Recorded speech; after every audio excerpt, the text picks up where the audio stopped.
Welcome to Mental Health Matters. My name is Barbara Meyers, and tonight's topic is Alzheimer's, which is a very important topic when concerned with the mental health of senior citizens. We're very pleased and honored to have two guests with us tonight to explore this topic. I'd like to introduce Bill Fisher, who is the Chief Executive Officer of the Alzheimer's Association of Northern California and Northern Nevada. Good to be with you, Barbara. Thank you. And I'd like to introduce Rich Castillo, who was a caregiver to his mother who had Alzheimer's.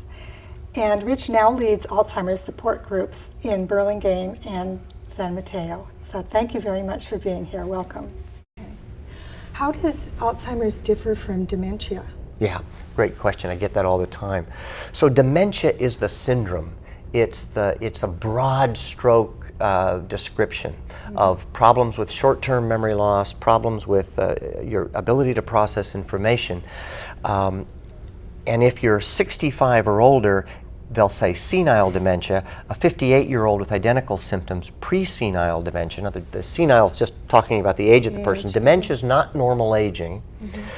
It's worth just noting very quickly that all of us as we age will slow down a little bit cognitively. That's pretty typical. So you go to the grocery store for 10 items and you come home with 7 of them.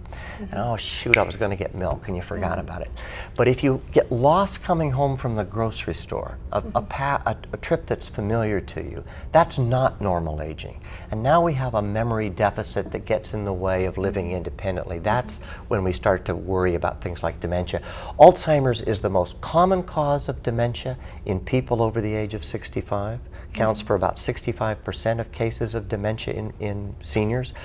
Just like all roses are flowers, but not all flowers are roses, all Alzheimer's is dementia, but not all dementia is Alzheimer's. There are some other progressive degenerative dementias that seniors get, things like frontal temporal lobe dementia, Lewy body dementia, vascular dementia, but Alzheimer's is far and away the most common cause. And oftentimes when I meet somebody and they say, well, you know, there at the end, Mom didn't know the names of the kids anymore, but I don't think she had Alzheimer's, she just had dementia. Well, yeah, she had dementia and probably she had Alzheimer's. Alzheimer's is that dementia doesn't actually tell us what caused it, it's just describing how the person behaved. Rich, what kind of symptoms did your mother show? The first symptoms that we noticed had to do with food and cooking. My mother was a great cook, and suddenly she just didn't know how to do things any longer, and she would ask me to help her. I do remember her asking me how to make spaghetti, and my mother made a killer spaghetti sauce. I don't know how she made it, but when I started to tell her what I thought she did, she said, no, the other.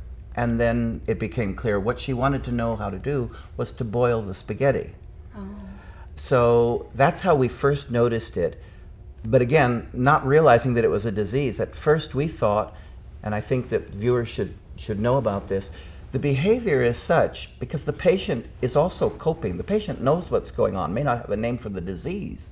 And my mother would cover for herself.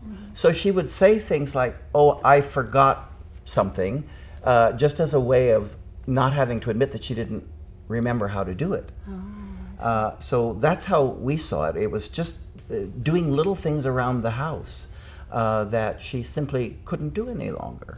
And then it got worse. She started insisting from any visual cue that, for example, she would see something on the television and she'd say, I was just there yesterday. And it might be a picture of the Taj Mahal. So, you know, and then we, of course, not knowing what was wrong with her, we would argue with her, Mom, that's in India, you've never been to India. So. I know a lot of people who are older have depression. How do you tell the difference between depression and Alzheimer's? Yeah, so depression, as you say, is not uncommon in seniors, and Alzheimer's is also a statistically common disease, but they're quite different. Depression can cause some of the symptoms that look like early parts of Alzheimer's. So a person who's depressed may be apathetic, they may be listless, they may be less communicative than they were previously. Depression, of course, is treatable and manageable.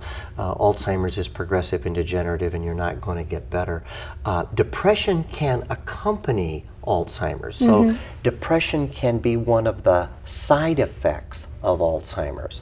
Yeah. So it's important for the doctor to take these things seriously. I know at some academic medical centers that specialize in Alzheimer's, when in clinical settings, when they see someone and diagnose them, they will routinely treat the person for depression.